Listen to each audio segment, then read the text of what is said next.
لله الكريم المنان على ما هدانا إلى الإسلام وأرشدنا للإيمان، وأنزل هذا القرآن الكريم بالبرهان، وأرسل لنا أفضل الرسل بأفصح اللسان، فله الحمد والشكر على هذه النعم العظيمة والآلاء الجسيمة، والصلاة والسلام على خير خلق الله وخاتم رسول الله الذي قال ما اجتمع قوم في بيت من بيوت الله يتلون كتاب الله ويتدارسونه فيما بينهم إلا نزلت عليهم السكينة وغشيتهم الرحمة وحفتهم الملائكة وذكرهم الله في من عنده وعلى آله وصحبه ومن اهتدى بهدي. وبعد،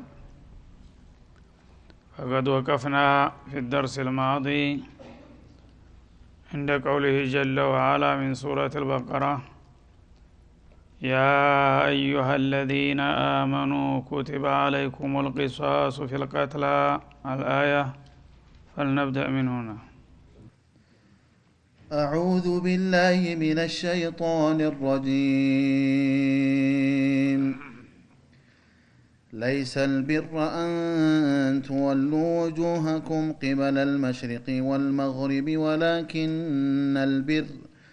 ولكن البر من آمن بالله واليوم الآخر والملائكة والكتاب والنبيين وآتى المال على حبه ذوي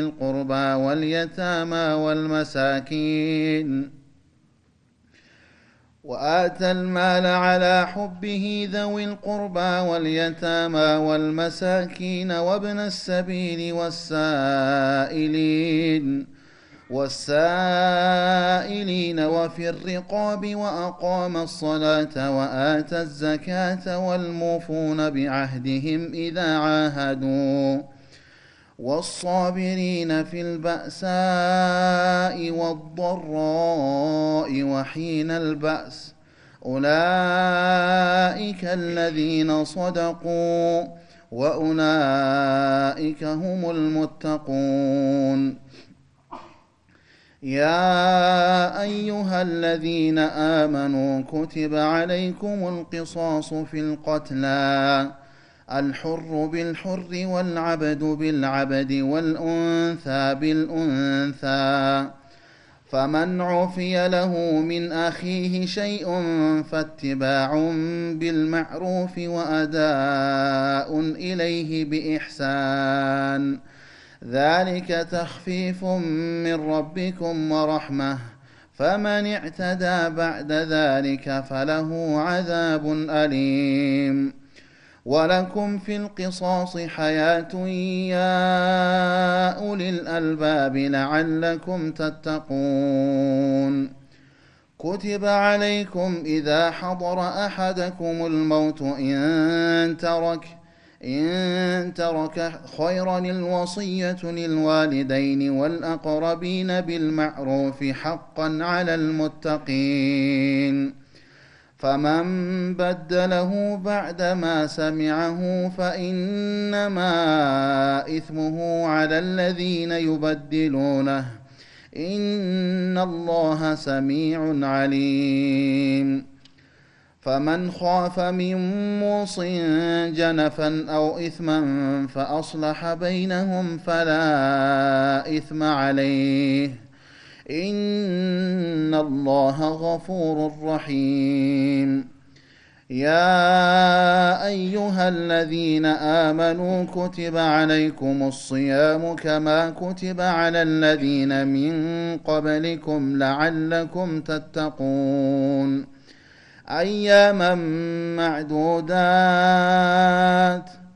فمن كان منكم مريضا أو على سفر فعدة من أيام أخر، وعلى الذين يطيقونه فدية طعام مسكين، فمن تطوع خيرا فهو خير له، وأن تصوموا خير لكم إن كنتم تعلمون. شهر رمضان الذي أنزل فيه القرآن هدى للناس وبينات من الهدى والفرقان فمن شهد منكم الشهر فليصمه ومن كان مريضا أو على سفر فعدة من أيام أخر يريد الله بكم اليسر ولا يريد بكم العسر ولتكملوا العدة ولتكبروا الله على ما هداكم ولعلكم تشكرون وإذا سألك عبادي عني فإني قريب أجيب دعوة الداع إذا دعان فليستجيبوا لي وليؤمنوا بي لعلهم يرشدون ليس البر أن تولوا وجوهكم قبل المشرق والمغرب ፊቶቻችሁን በስግደት ጊዜ ወደ ምስራቅና ወደ ምዕራብ ማዞር ብቻ አይደለም ምርጥ መልካም ስራ ማለት ይላል። ሰዎች ከዲን መንሸራተት ሲጀምሩ የተወሰነችን ነገር አንጠልጥለው ሌላውን ነገር ቸል በማለት እኛ ብቻ ነን ትክክለኞቹ ማለት እና መፎከስ የተለመደ ነው። ስለዚህ አላህ Subhanahu Wa Ta'ala ይሄ እንሂራፍ ነው ከመስመር ማጋደል ስለሆነ አለል ኪታቦች ነብዩ አለይሂ ሰላቱ ወሰለም ያው ባለፉት አያቶች የቂብላ ለውጥ ስላደረጉ ፈወሊ ወጅሃከ ሸጥረል መስጂድል ሐራም በሚለው ትእዛዝ መሰረት እነሱ ይችን ምክንያት አገኘን ብለው ማቅጨልጨል ጀመሩ ማለት ነው። ይሄ ነብይ ነኝ ብሎት ያበቃ በየቀኑ ሐሳቡን የሚቀያየር እንዴት አርጎ ትክክል ሊሆን ይችላል? እኛ ግን ሁሉ ጊዜ ያው በተለመደው ቂብላችን ጸንተን ነው ያለነው ለምን እንደኛ ባንድ አልጸናም ነበር እያሉ ሲያጥላሉ አላህ Subhanahu Wa Ta'ala መልስ ሰጠ ማለት ነው። ለይሰል ቢር ማለት መጃሚዕ አልኸይር ማለት ነው። አጠቃላይ መልካም ስራ ወይ መልካም ተግባር ማለት አንተ ወሉ ጁሃኩም ፊቶቻችሁን ማዞር ቂበላል መሽሪቅ ወደ ምስራቅና ወልመግሪብ ወደ ምዕራብ አድርጋችሁ አትዩት። ይሄ ነገር ተኸይር ስራ አንዱ ነው እንጂ የኸይር ስራ መነሻና መድረሻው ወደ ምስራቅ ወይ ወደ ምዕራብ መዞር አይደለም። እናንተ ግን ይችን ካደረግን ሌላው ነገር ቢቀርም እኛንን ትክክለኞቹ ብላችሁ ነው እየደነፋችሁ ያላችሁት። እናንተ ስንት ያጓድላችሁት ነገር አለ እና ኸይር ስራ ሲባል ወደ ምስራቅ ወይ ወደ ምዕራብ ዞሮ መስገድ ብቻ ሆነ እንደ ማለት ነው። እና እንግዲህ ምስራቅ የሚለው የክርስቲያኖችን ቂብላ ነው። ክርስቲያኖች ወደ ቂብላ ወደ ምስራቅ ነው የሚዞሩት። እነዚህኞቹ ደግሞ ወደ ምዕራብ ነው የሚዞሩት ማለት ይሁዶቹ። እና ሁለቱ ቡድኖች እችን አጋጣሚ ተጠቅመው ራሳቸውን ቅዱስ ሌላውን ርኩስ ሊያደርጉ ሲያቅጨለጭሉ ምን ማረጋችሁ ነው? ወደ ምስራቅም ሆነ ወደ ምዕራብ መስገድ የኸይር ስራ አንዱ አካል እንጂ መነሻና መድረሻው ይሄ ብቻ ነው። ይሄን ያደረገ ሰው ሌላ ነገር ምንም አይፈልግበትም የምትሉት መስላላችሁ። ይሄ ደግሞ ከሆነ ስተት ነው ይላቸዋል ማለት ነው። ወላኪን البر بالمقابل ይልቁንስ አጠቃላይ መልካም ስራን ለማወቅ ከፈለጋችሁ እኔ ልንገራችሁ አለ። አጠቃላይ ወደ አላህ የሚያቃርብ ሰናይ ተግባራትን ማወቅ የሚፈልግ ካለ መን አመነ ቢላህ ቢሩ መን አመነ ቢላህ ማለት ነው። ያው ሲያቁ ስለሚያመለክት ወላኪን البر ቢሩ መን አመነ ቢላህ አጠቃላይ ኸይር ስራ የሚባለው በእኔ ዘንድ በአላህ ያመኑ ሰዎች ስራ ነው። በአላህ ያመኑ ሰዎች በሚለው የሚያሸምረው ነብዩንና ተከታዮቻቸውን ነው ማለት ነው። እነሱ በአግባቡ በጌታቸው አምነዋል። እንደገና ወልየውሚል አኺር በመጨረሻም ቀን ከልብ አምነዋል። ከሞት በኋላ መነሳትና በሰሩ ስራ መመንዳት በትክክል ያመኑ ሰዎች ስራ እሱ ነው እኔ ዘንዳ ትልቅ ግምት የሚሰጠው ይላል። ወልመላኢካ ወቢሩ መን አመነ ቢልመላኢካ እንደውም ደግሞ በመላኢከቱላህ الكرام ያመኑ የሆኑ ሰዎች መልካም ስራ ነው አጠቃላይ መልካም ስራ ሊባል የሚገባው። ወልኪታብ እንደውም ደግሞ በኩቱቦች አመነ አለዚህ ላይ አለል ጂንስያ ስለሆነች ሙፍረር ላይ ብትገባም የጅንስ ማዕና ተሰጠዋለች ማለት ነው ወልኩቱብ እንደማለት ነው ወልኪታብ ማለት ወልኩቱብ المقدمه ቀዲመቴ አልሙቀደሳ ቀጥንታዊ የሆኑ ኪታቦችን በተለያዩ ነብያቶች ወረዱትን ከአላህ የመጡ መሆናቸውን የሚያምኑ የሆኑ ሰዎች ስራ እሱ ነው አላህ ዘንዳ ትልቅ ቦታ ያለው ይላል ወነብይን ወቢሩ ማን አመነ ቢነብይን እንደገና በነብያት ያመነ ላኑ ፈርቁ በእና አሐድ من رسله እንዳለው አንዱ ነብይ ከሌላው ነብይ ሳይነጥሉና ሳይገነጥሉ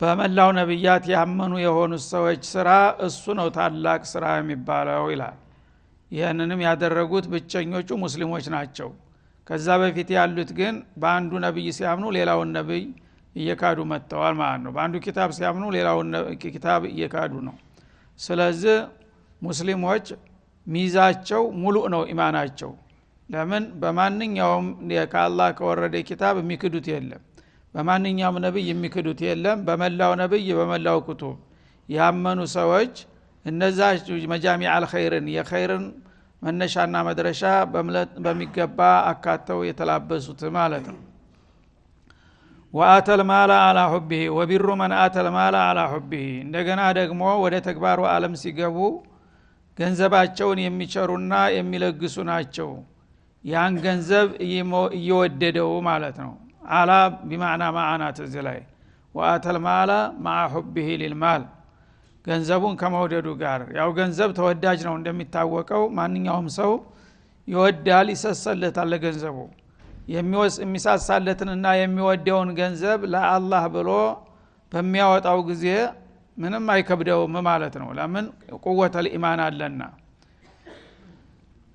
እና በአንጻሩ ሌሎቹን ግን ከነዚህ ሁሉ ነጥቦች ርቃቸዋል ነው እነዚህን ሁሉ ነገሮች ዘቅጣችሁ ያላችሁ ወደ ምስራቅና ወደ ምዕራብ ዙሮ መስገድ ሁሉ ነገር አድርጋችሁ ይሄንን እንደ ዲክመት አይታችሁ በሙስሊሞቹ ላይ የምታጨለጭሉት በእነዚህ ነጥቦች ስለምን አትወዳደሩም ነው እውነት ለመወዳደርና የተሻላችሁ ናችሁ ለመውጣት ከፈለገ እነዚህ ሁሉ እኮ ኸይራት ናቸው በእነዚህ ሁሉ ብትወዳደሩ ደግሞ እንደምትቸነፉ የታወቀ ነው በማለት አሳጣቸው ማለት ነው ወአተል ማላ አላ ሁቢሂ ገንዘብን ከመውደዱ ጋራ ለአላህ ብሎ መስዋዕት የሚቸር የሆነው ሰው ስራ እሱ ነው አላህ ዘንድ ትልቅ ትርጉም የሚሰጠው ወይም አላ እንደ ሁቢል መእቲ በሚልም ተተርጉሟል ማለት ነው አላ ሁቢሂ የሚለው ضمير ለገንዘቡ ሲመለስ በመጀመሪያው አባባል በሁለተኛው ለተሰጩም አድርገው የተረጎሟሉ ወአተል ማላ አላ ሁቢ አልሚስኪን الذي يعطى የሚሰጠውን ምስኪን ከመውደድ ጋር ማለት ነው ምስኪንን ወዶ አዝኖ ርህራሄ አድርጎ የሚሰጥ ሰው አንዳንድ ሰው ለጉራ ይሰጣል አዝኖ ሳይሆን ማለት ነው ቸር ለመባል ዝና ለመገዛበት ማለት ነው በዛ መልክ የሰጠው ሰው ነው ትልቅ ስራ ሰራው ሊል የሚችለው ማለት ነው ለነማን ነው የሚሰጠው ዘዊል ቁርባ ለአቅራቢያ ዘመዶቹ አንድ ሰው የቤተሰብ አባላትን ጀምሮ ዝምድና ሐረግ ያላቸው ሊረዳቸው ይገባል ከማንም በፊት ለዚህ ብሎ አስሰደቀቱ አለል ምስኪን ሰደቃ ወአላ ደራህም ሰደቀታን ብለዋል ረሱል አለይሂ ሰላቱ ወሰለም በማንኛውም ችግረኛ ላይ መስዋዕት መስጠት አንድ ሰደቃ ሲመዘገብልህ ያ ሰው ደግሞ ዝምድና ያለው ከሆነ ሲለተ ረህም ሰደቀቱን ወሲላ ስለሆነ ደብል ይሆናል አጅሩ ማለት ነው እና ለአቅራቢያ ዘመዶችና ለሌሎችም ማን ነው ወልየታማ በህፃንነት እድሜ ላይ ያሉ አሳዳጊ ወላጃቸው አተው ያው የደሃደግ የሆኑ ለሆኑት ወገኖች ማለት ነው ለነዛ ገንዘቡን የሚቸር ሰው ኸይር ነው ይልቁንስ ሊያኮራ የሚገባው ማለት ነው ወልመሳኪን እንዲሁም ደግሞ ሚልሱ የሚቀምሱ የሌላቸው ችግሮች ምስኪን ማለት ሚነሱኩን ነው የተወሰደው አንድ ሰው ችግር በሚቀፈድደው ጊዜ የሚሰራውን የሚይዘውን የሚጥለውን ያጣና እጁን አጣምሮ ተስፋ ቆርጦ አንገቱን ደፍቶ ዝም ይላል ማለት ነው እንደዛ በችግር የተቆራመቱና የሚያረጉትን ያጡ ተስፋ የጨለመባቸውን የሚፈቅድና የሚረዳው ሰው ኸይር ነው ይልቁንስ ይሄን ሁሉ የሚያረጉት ደግሞ ሙስሊሞች ናቸው ማለት ነው ወብነ ሰቢል ለመንገደኞችም አንድ ሰው ረጅም ጉዞ ላይ በሚገባበት ጊዜ የተለያየ ችግር ያጋጥማል ስንቅ ያልቅበታል ወይ ሌባ ይወስድበታል ሽፍታ ይቀማዋል ያነ ይበቃኛል ብሎ ይዞት የወጣው ስንቅ ባላሰበው ምክንያት ያልቅበትና ችግር ላይ ይወድቃል። ወደ ሀገሩ መመለስ አይችልም፣ ወደፊትም መግፋት አይችልም፣ አየር ላይ ይቀራል ማለት ነው። ቤቱ እንኳን ባለጸጋ ቢሆን እንዲህ አይነት ነገር ያጋጠመው ችግር ነው። የዚህ አይነቱን ሰው እንግዲህ ምድር በዳ ላይ ወድቆ በመታገኘው ጊዜ አይዞህ ብለህ መተባበርና መርዳት፣ ለሱ መለገስ፣ ድጋፍህን መስጠት ይሄ ትልቅ ኸይር ስራ አላህ ዘንድ የሚያቃርብ ነው ይላል። እና ኢብኑ ሰቢል የሚለው የመንገደኛ መንገድ ልጅ የለውም፣ ግን ያው በተለምዶ የጎዳና ተዳዳሪ እንደሚባለው ማለት ነው። ግን መንገዱን እንደ ቤቱ አድርጎታል ማለት ነው። ሰው የሚልሰው የሚቀምሰው እንግዲህ ኪራይ የሚከፍለው የፍንድቅ መከራያ ከሌለው ያለው ጣፈንታ ምንድነው? የሚያስጠጋው መንገዱ ብቻ ነው ማለት ነው።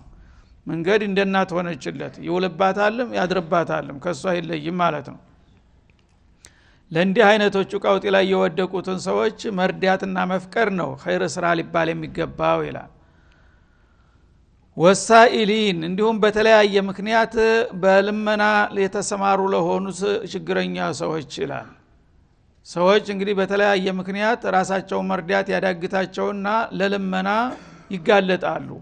እነዛ ለልመና ላይ ያሉ ሰዎች ጋሊበን ችግረኛ ናቸው ማለት ነው። አንዳንዶቹ እንደ ሞያ አድርገው እሱን እንደ ስራ አድርገው የሚይዙ አሉ፣ ገንዘብ እያላቸው፣ ያ ናዲር ነው። ግን ጋሊበን ሰዎች ክብር አላቸው። ክብራቸውን ዝቅ አድርገው ሌላን የሚለማመጡት ችግር ሲያስገድዳቸው ነው እንጂ ችግር ያላስገደደው ሰው እያለው እንዳውም ከሌላው በታይ መሆን አይፈልግም ማለት ነው። ልስጥህ እንኳን ብትለው ምስኪን አደረከኝ እንደ ነው የሚለው፣ ይቆጣል ማለት ነው። ስለዚህ ክብር ያላቸው ሰዎች ቀን ይጥላቸውና ለችግር ለልመና ይጋለጣሉ ማለት ነው። የዛ አይነቶችን ሰዎች መርዳትና ማንሳት ነው ትልቅ ኸይር ስራ ሊባል የሚገባው ይላል ማለት ነው። ወፊ ሪቃብ ወፊ ፈክ ሪቃብ ለማለት ነው ሙዳፍ ወርቋል። እና አንገትን ደግሞ ከባርነት መከራ ለማውጣት ነፃ ለማድረግ ማለት ነው። በባርነት የተያዘ ሰው የሰው ግዙ አገልጋይ የሆነ ሰው ያው በወትሮ ጊዜ ሰዎች ይሸጡ ይለወጡ ነበርና ደካሞች፣ እነዛ ሰዎች በተለያየ ምክንያት አንገታቸውን ከሰው የቁጥጥር ለማውጣትና ነፃ ሰው ለመሆን ይጥራሉ፣ ይፍጨረጨራሉ። እና አለቆቻቸው ጋራ በመግባባት በጸባይ በመለማመጥ ገንዘብ ልክፈለወትና ነፃ ያውጡኝ ይልቀቁኝ ጋሼ እያለ ይለምናል፣ ደጅ ይጠናል በየጊዜው ማለት ነው። ያ ሰው እንደዚህ በሚባልበት ጊዜ ሊተባበረው ይገባል ማለት ነው። እና ይሄ ሰው ነው በመሰረቱ የአደም እና የሐዋ ልጅ ነው። ቀንጥሎት በተለያየ አጋጣሚ በሰው ሰራሽ ምክንያት ነው ለዚህ ችግር የሚጋለጠው ማለት ነው። ስለዚህ ሰው ነጽነቱን በሚፈልግበት ጊዜ ያ አለቃው የሆነውም ሰው ሊተባበረው ይገባል። ሌላውም ህብረተሰብ ደግሞ ድጋፍ ሊሰጠው ይገባል። አንተ እኛው ቢጤ ሰው ነህና ነፃ መሆን አለብህ ብሎ እያንዳንዱ ሰው የሚችለውን ቢወረውርለት በቀላሉ ያን የተፈለገበትን ገንዘብ ከፍሎ ነጽነቱን ሊቀዳጅ ይችላል ማለት ነው። ለእንደዛ አይነቶቹ ሰዎች መርዳት ነው ኸይር ስራ ሊባል የሚገባው ይላል አላህ። ወአቃመ ሶላህ ከዛም በላይ ደግሞ ከጌታና ከናንተ ጋራ በቀጥታ የምታገናኝና የምታቆራኛችሁ ሶላት ናት። ሲለቱን በይነል አብዲ ወረቢህ እንደተባለው ማለት ነው። ሶላትን ስርዓቱን ጠብቀውና ጊዜውን አክብረው አሟልተውና አዘውትረው የሚሰግዱ የሆኑ ሰዎች ይህን የሚያደርግ ሰው ነው የትልቅ ኸይር ባለቤት ነኝ ሊል የሚገባው ይላል ማለት ነው። ወአተ ዘካህ እንደገና ግዴታ ምጽዋትንም የሚቸር ማለት ነው። መጀመሪያ ወአተል ማለ አሳልፈን ነበር፣ ያኛ ሰደቃ አማ ነው ማለት ነው። ዘካው ሳይሆን መደበኛው ሳይሆን ያው መርከብ የተሰበረባቸው ችግር ያጋጠማቸውን ሰዎች ስታገኝ ከዋና ገንዘብ ቆንጠር እያደረግ መስጠት አለብህ ለማለት ነው። ያን ያደረገ ነው። ይሄኛው እንደገና መደበኛው ዘካት ያ ምን ጊዜም ቢሆን ከሶላት ጋር ነው ተቆራይቶ የሚመጣው። ሶላትና ዘካት አይነጣጠሉም። ኢንሃ ለቀሪነቱሃ ፊ ኪታቢላህ እንዳሉት አቡበክር ረዲየላሁ ዐንሁ አርዳ። ግዴታ ምጽዋታቸውንም የሚቸሩ ናቸው። አላህ ያስወጀበባቸውን መጠን ወቅቱን ጠብቀው በሚገባ ሂሳቡን አስልተው ለሚገባቸው ሰዎች የሚለግሱ የሆኑት ናቸው አስሐቡል ቢር ሊባሉ የሚገቡት ኢላላ አላህ Subhanahu Wa Ta'ala። ወልሙፉነ ቢአህዲሂም እንደገና ደግሞ ከዛም በላይ ቃል ኪዳናቸውን የሚያከብሩና የሚሞሉ የሆኑት ናቸው ዘውል ቢር ሊባሉ የሚገባቸው ይላል።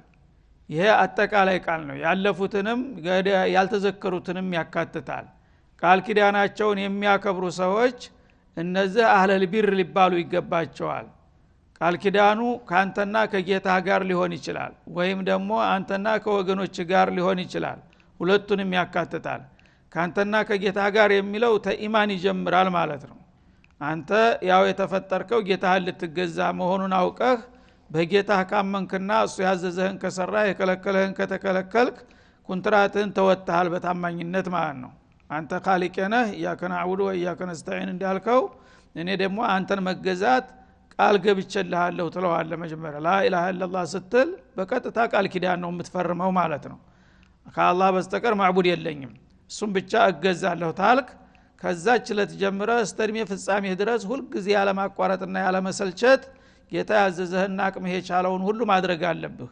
የተከለከልከውን ሁሉ መከልከል አለብህ ያን ካጓደልክ ቃል ኪዳንህ እንዳፈረስክ ይቆጠራል በቃል ላኢላሃ ኢላላህ እያልክ በተግባር አብዶ ይሸህ የምትል ከሆነ ቃል ኪዳኑ አፈርደን በልቷል ማለት ነው አይደል ግድ ሌሎችን ብቻ ለማሻገር ነው ማየት ያለብን አብዶ ይሸህየም ችግር አለባቸው እና ከዛም በኋላ ሶላት ሙስሊም ነኝ የሚለው ስንቱ ነው ማአት ነው ግን ሶላት የሚሰግዱት መስጂድ አካባቢ የሚታዩት በጣም ጥቂቶች ናቸው አይደለም እንዴ አንዳንድ ጊዜ ረመዳን ሲመጣ ያስታውቀናል ምን ያህል ፐርሰንት እንደቀረ ማለት ነው አይደለም እንዴ ያለው ስንት ጥፍ ነው የሚመጣው ያ ሁሉ ከተማ ወብሮ ነበር ተየት መጣ ተሰማይ ወረደ አዲስ ሰው ሙስሊም ሆኖት ያበቃል ቃል ኪዳኑን አፍርሶ 11 ወር ሙሉ ደፍጦ ከርሞ አጨረሻው ወር ላይ መጥቶ ያው በሙናሰባ ጃኢዛ ሊቀበል ይመጣል ማለት ነው ሌሎቹ የሰሩትን ይሄ የሌባ ስራ ነው ማለት ነው ሌላው በደከመው ግርግር ፈጥሮ እሱ የገበያ ግርግር ለሌባ ይመቻል እንደሚባለው እና የዛ አይነት አሰራር አይሄድም ማለት ነው በተለይ ያው ረመዳን ሲሄድ አብሬ ሄዳለሁ የሚል እቅድ ይዞ ከመጣ ዛሬ የመጨረሻው ነው ተባረጋለሁ ካለ ችግር የለም ይጀምር አዲስ ምዕራፍ ተከፈተ ማለት ነው እና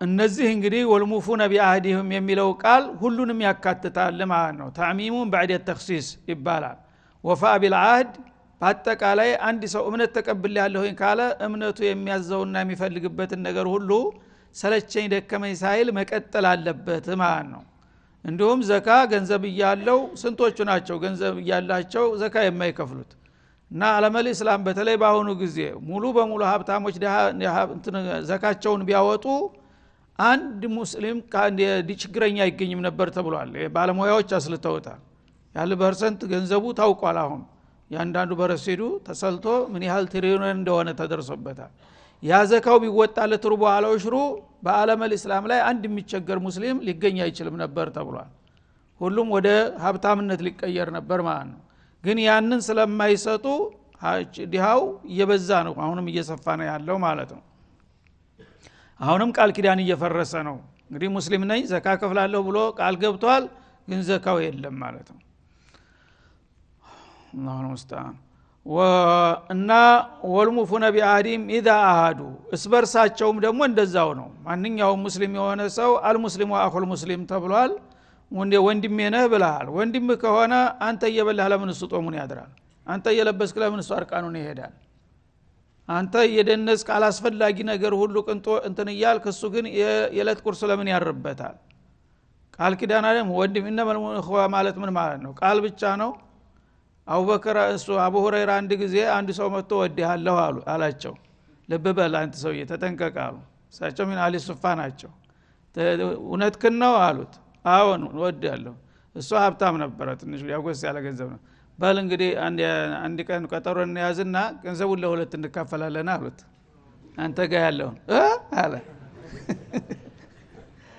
እኩል እንካፈላለን ቀልድ ነው እንዴ ወንድሜ እውነት ያበቃ ሲሉት አረ ይቅርብኛል በፈተና ወደቀ ማለት ነው ስለዚህ ቃል ኪዳን የሚባለው ነገር ቀላል ነገር አይደለም ስበርሳችንም እንደዚሁ ቃል ከገባን ነገ እንዲህ ቦታ እንገናኝ ወይም እንዲህ እሰጥሃለሁ ምናምን የሚል ቃል ታመለጠች ያቺ ቃል መከበር አለባት ኢነል አህደ ካነ መስኡላ ወይ አለ መግባት አለ መዘላበድ ካልክ ግን ያችን ነገር መወጣት አለበት ነገ ትጠይቅባታለህና ማለት ነው ኢዛ አሃዱ ቃል በሚገቡ ጊዜ ስመርሳችሁም ለቀልድ እንኳን ቢሆን አንድ ሴት ልጇ ያለቀሰባት ልታታልለው ናማ እሰጣለሁ ስትል ሰሟት ነብዩ አለይሂ ሰላቱ ወሰለም እሰጣለሁ ምሰጥህን አጣቃትም ይባላል አይደለም ይሄን በምትል ጊዜ ምን ልሰጪው ነው አሏት ረሱል ጠጋ ብለው ሆነ ተምረን ባይችን ተምረ ለሰጠው አሉ አዎ ይሄ ባይሆን ኑሮ እቺ ውሸት መዘገብብሽ ነበር አሉ ስንቶቹ ናቸው ምሰጥህን አላውቃትም ብለው ኋላ ዝም ብለው የሚቀሩት ይሄ በቀል እንኳን በትንሿ በህፃን ደረጃ ህፃን ለማታለል እንኳን እሰጣለሁ እንዲያረግልህ ታለ መስጠት አለበት አለበለዛ ውሸት አስተማርከው ያን ልጅ ማለት ነው እንደዚህ ብሎ ማታለል አለ ጭንቅላቱ ደርስ ነው የሚወስደው ማለት ነው ግን የተባለው ነገር ከተደረገለት እሱም አብሮት ያድጋል አንድ ሰው የተናገረውን ማክበር አለበት የሚለውን ተቀርጽበታለህ ማለት ነው እሺ ጊዜው ስለተገባደደ አሁንም እዚህ ላይ እናርፋለን ኢንሻአላህ ታፍታ በኋላ ሰለላሁ ዐለይሂ ወሰለም አለ ነብይ